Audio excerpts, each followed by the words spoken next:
في البداية ممكن انك تبدأ هواية عن طريق انك تحفز نفسك او ان حد يحفزك، وساعتها السبب الوحيد اللي هيخليك تتمسك بالهوية الجديدة وتستمر انك تخليها جزء من هويتك.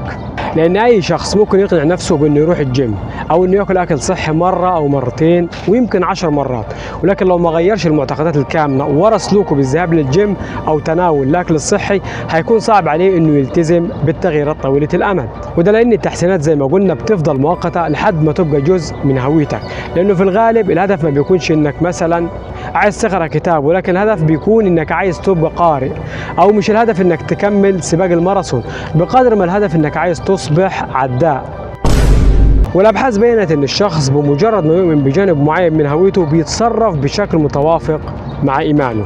زي الشخص اللي مخلي التدريب البدني جزء من هويته، فده مش محتاج انه يقنع نفسه بالتدريب وانه لازم يواظب على انه يروح الجيم، لانه بيتصرف على نحو بيتوافق مع الشخص اللي بيؤمن بانه عليه. وده زيه زي كل جوانب عملية تكوين العادات، بيعتبر سلاح ذو حدين، لانه لما الهوية تشتغل لصالحك هتكون كفيلة انها تكون قوة عاتية لتحسنك الذاتي، ولما الهوية يكون تأثيرها عليك بالضد ممكن انها تكون بمنزلة لعنة عظيمة.